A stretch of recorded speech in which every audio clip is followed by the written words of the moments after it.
அடுத்தது நம்ம back piece வந்து எடுத்துக்கலாம். இப்போ பேக் பீஸை ஃபஸ்ட்டு கீழே வச்சுட்டு அது மேலே ஃப்ரண்ட் வந்து வச்சுக்குங்க. வச்சுட்டு ஷோல்டர் வந்து நம்ம ஃபஸ்ட்டு ஜாயின் பண்ணிக்கலாம். 2 பீஸும் கரெக்டாக இப்போ நான் வச்ச மாதிரி வச்சுட்டு ஷோல்டரில் 1/2 இன்ச் அளவுக்கு தையல் போடுங்க.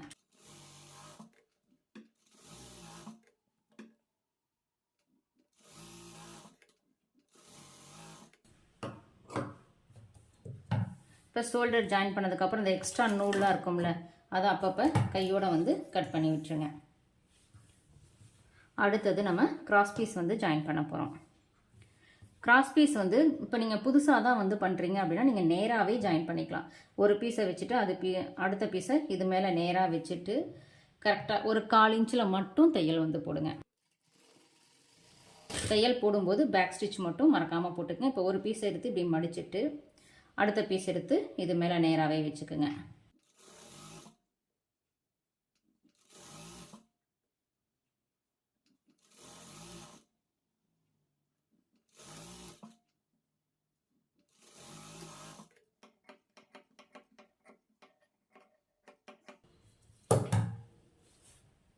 இப்போ நமக்கு இந்த மாதிரி நேராக இருக்கும்.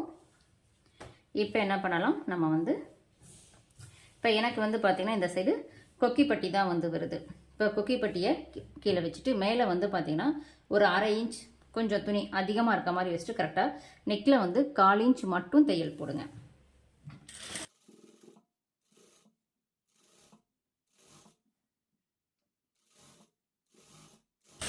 இந்த ஷோல்டர் பீஸரெல்லாம் பேக் சைடு வர மாதிரி வச்சுட்டு தையல் போட்டுக்குங்க.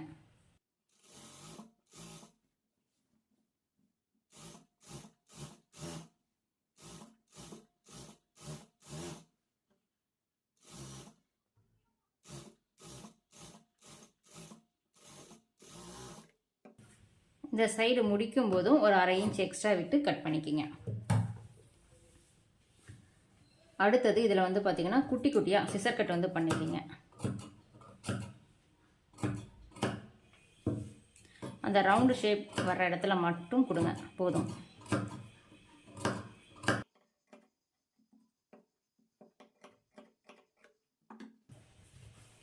அடுத்தது இந்த பீஸ் இருக்கு பாருங்க, இதை அப்படியே இந்த சைடு திருப்பிட்டு இந்த மேலேயே இந்த பீஸ் மேலேயே வந்து ஒரு டாப் ஸ்டிச் வந்து ஃபஸ்ட்டு போட்டுக்கலாம்.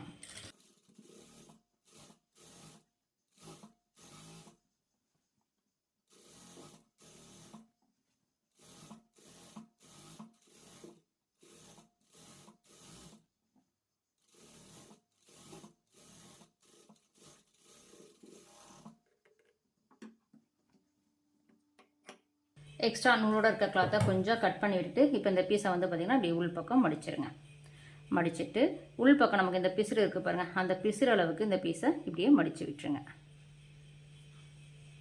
மடிச்சுட்டு இது மேலேயே நம்ம ஏற்கனவே தையல் போட்டோம்ல, அது மேலேயே மறுபடியும் ஒரு தையல் போட்டுக்குங்க.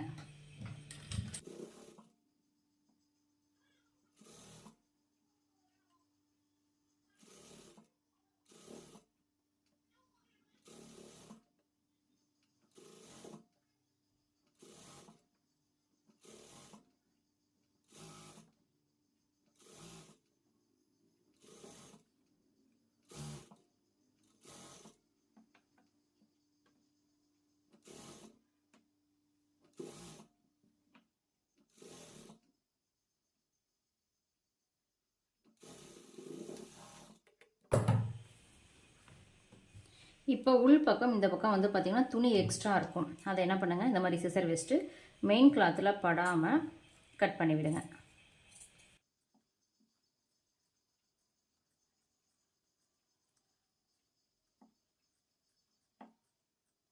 வெட்டி முடிச்சாச்சு. இதை அப்படியே உள் பக்கம் மடிச்சுட்டு ஹெம்மிங் பண்ணுற மாதிரி இருந்தால் பெரிய தையல் போடுங்க. நான் வந்து ஸ்டிச்சு தான் போட போகிறேன், அதனால் சிறிய தையல் வந்து வச்சுக்கிறேன்.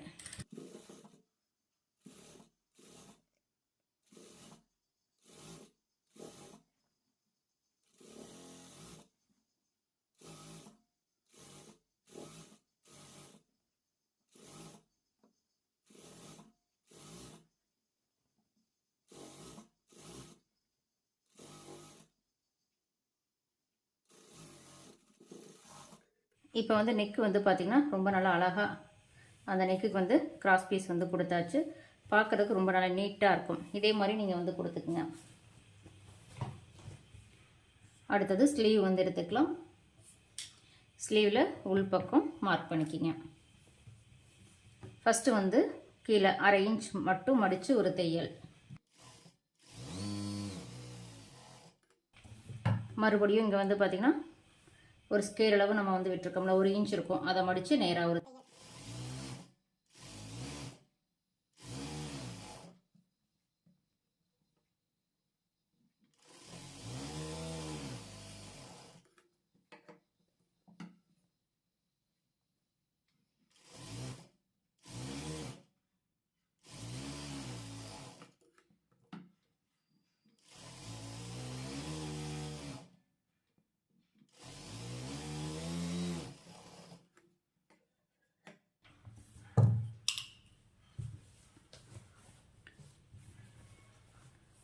அடுத்தது நம்ம ஸ்லீவ் வந்து ஜாயின் பண்ணிக்கலாம்.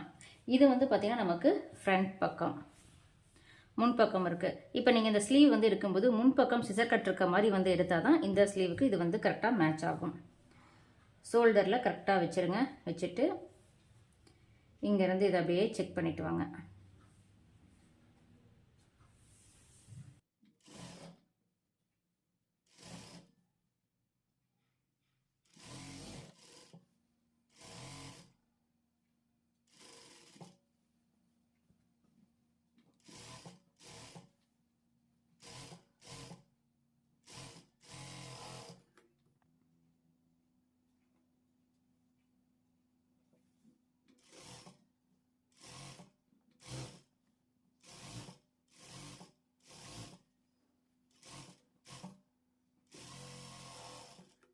அடுத்தது நம்ம வந்து பட்டி சுற்றளவு மார்க் பண்ணிக்கலாம். இது வந்து ஹூக்கு பட்டி, அதனால் எட்ஜில் இருந்து வச்சுட்டு பட்டியுடைய அளவை மார்க் பண்ணிக்கிங்க.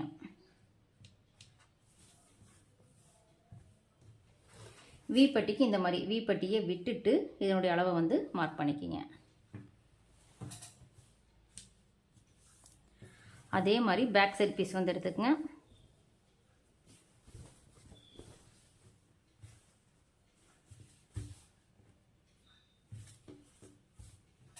இப்போ அளவு ப்ளவுஸ்லையும் இடுப்பை வந்து மடிச்சுக்குங்க.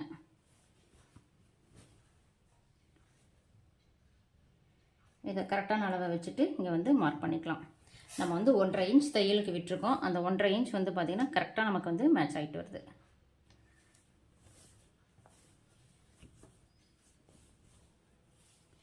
இப்போ ஃபஸ்ட்டு வந்து ஒரு சைடு இப்படி மடிச்சுக்குங்க. இதை மடித்து வைக்கும்போதே வந்து பார்த்திங்கன்னா உங்களுக்கு எங்கேயுமே இங்கே வந்து பார்த்திங்கன்னா அப் அண்ட் டவுன் இருக்காது. இப்போ இது பேக் சைடு, இது பார்த்திங்கன்னா ஃப்ரண்ட்டு. எங்கேயுமே இப்போ இது வந்து பாருங்கள் ஃப்ரண்ட்டில் இருக்குது. எங்கேயுமே நமக்கு வந்து அப் அண்ட் டவுன் இல்லாமல் கரெக்டாக வந்து மேட்ச் ஆகும்.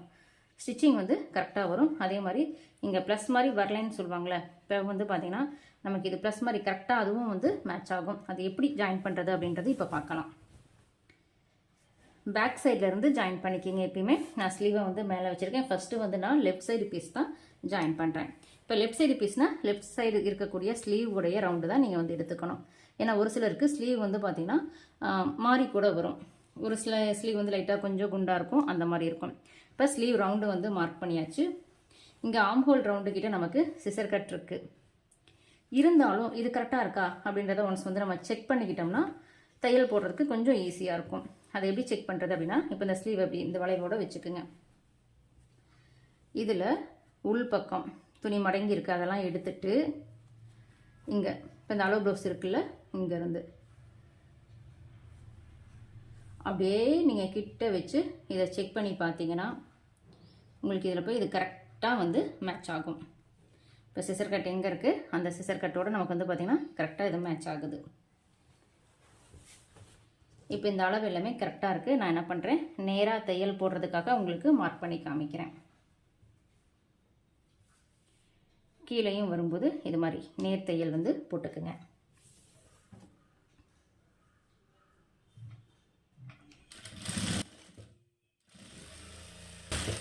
கொஞ்சம் தூரம் தையல் போட்டு நிறுத்திட்டு நமக்கு ப்ளஸ் மாதிரி வரணும்ல, அந்த 2 தையலையும் கரெக்டாக ஈவன் பண்ணி எடுத்து வச்சுக்குங்க.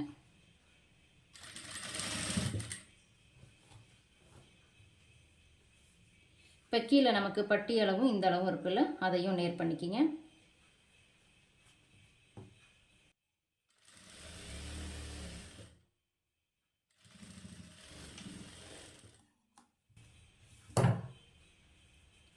இப்போ இங்கே வந்து பார்த்திங்கன்னா ப்ளஸ் மாதிரி நமக்கு கரெக்டாக வந்து மேட்ச் ஆகிருக்கு.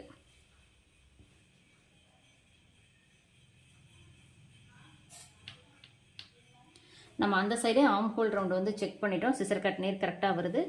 அதனால் இங்கேயும் நம்ம அதே நேர் அப்படியே தையல் போட்டுக்கலாம்.